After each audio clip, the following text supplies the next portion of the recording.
Hey, what's going on? It's zmoT. I'm on my HQ18 level 46 TMOS account in small 9.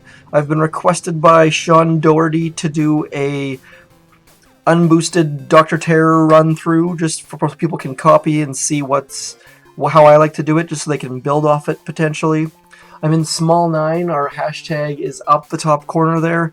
We just expanded to be a 50-man, so if you're looking for a task force, come on in. We've got room for 25 more players. Not sure what operation we're going to be doing at this point. We've been doing Foxtrot with 25s, so I assume we can jump up to Dead End or something like that once we get a few more players in. I've put the requirement for VP at 400, so most players should be able to jump in. If you're lower and you really want to get in, send me a message on YouTube and we can give you a week trial or something like that. I've blabbed my way through stages 1 through 2 just because you can beat them with GBE for the most part. Stage 3, I'm going to clear a hole above the core, the headquarters here on the right hand side just with GBE. There's no mortars or rocket launchers or anything, so one of the most important things about Dr. Terror Tropical is this drop. It's all about the left smoke covering that edge, and then the right smoke and the top smoke building off that. You'll notice there's no flare. It's a flag. There's no need for a flare. You can simply get away without using the flag as the flare, essentially. So with me, my smokes and my 2 smoke drop on operations and my 2 smoke Dr. Terror drop is all about the first smoke. Get the first smoke in position and then build off of that. Obviously on Dr. Terror, if your first smoke is no good, you can retreat, so that's always a good option. Stages 1 through 3, not a problem whatsoever. If you're a lower level, I can't really help you because I can't even wrap my mind around not having smoke or not having a shock or something like that. So I can try and give you tips. If you want to send replays or send videos my way, I can try and comment on them and give you suggestions, but that's about the extent of it. So now with this, there is a whole bunch of buildings on the left and a whole bunch of buildings on the right. I'm going to reduce the number of shocks by removing the sniper tower and the cannon. That gets it down to 2 nice size, easy to hit shocks. Now there are no rocket launchers or buildings in range of the shore, so I'm actually going to do a side flare drop. Now, I don't know if this is actually going to save me any GBE, but it seems like it should get me a little bit closer. I'm going to try to keep my lines nice and straight. You always want to do straight lines in 45-degree increments with Zookas. Actually, I guess with all troops. Keep them walking in nice straight lines. So straight up, then 45 across. It keeps your ladies as stable. It keeps their ladies as stable as possible. I like to throw my last 2 smokes at the same time. That way, if they bleed back towards shore, this first smoke will have the second to last smoke will have them covered. Now I'm going to shock probably half my ladies here, but that's not a big deal because a lot of them won't be in range. I didn't even clue in the fact that that sniper tower down the bottom right there would be in range, and my health medkit was a little bit late, so I think I lost 1 Zooka there. Not the end of the world. We can carry on to stage 5 with only 76 Zookas instead of 77. Obviously those numbers are limited by my headquarters level. Would like an 8th landing craft, would like critters, but I'm keeping this account low just for the fans. People have said it really helps, so I'm okay with doing that. Now I'm going to try and clear that a couple mines there with the barrage and make a nice hole to plant the Zookas. So now this, what I like to do here is drop the first smoke, drop the second smoke, and then keep the flags closer to the water. And that'll keep the Zookas. It'll let them walk underneath the smoke, underneath the first smoke when they get to the flag. Obviously, it didn't work this time. I didn't overlap terribly well, but it does work in principle. And again, carrying on with our 45-degree angles. Nice 45 degrees, easy walks. I've kind of been butchering my smokes on this run, but that's the general principle. This smoke is not good at all.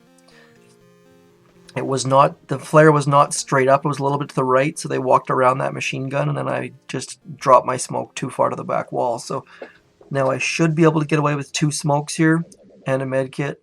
Nothing else in range. Maybe that boom cannon might take a couple, but Not a big deal. Got a bit lucky there on the artillery. So stages 1 through 5. Stage 5 you probably could do without losses. My smoking and flaring was a bit weak on that. Probably had room for an extra smoke just because I had, I think, 4 or 5 GBE at the end there, and I had an extra artillery, so maybe save a smoke. I didn't plan. You probably could do. I like to throw the smokes down ahead of time to see how much GBE will be left. So now, the fact that these mortars aren't going down, I'm gonna retreat here. Actually, let's retreat, and I'll come back because the problem is that there's just too many shocks. I think I counted 6 shocks without critters, maybe 5. And I am only likely going to have enough GBE for 3 once I get up there. So what I'm going to do is I'm just going to remove this flamethrower and make a nice little hole so that I can shock the mortar and the shock launcher with one there and not get burnt to a crisp by the flamethrower.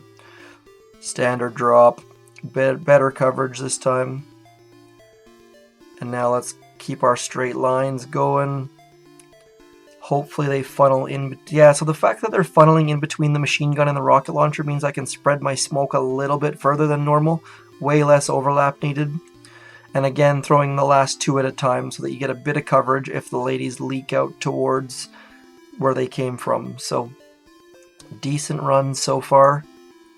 Gonna flare core at the last second, and 3 shocks and a med kit. The rocket launchers down by the shore are doing some damage, but nothing terribly drastic. And it goes down. So, a little bit sloppy. I might have thrown my med kit a little bit early because the fact that the machine gun wasn't doing too much damage to me. So, but stages 1 through 6 down. Still no boost. Let's reload to stage 7.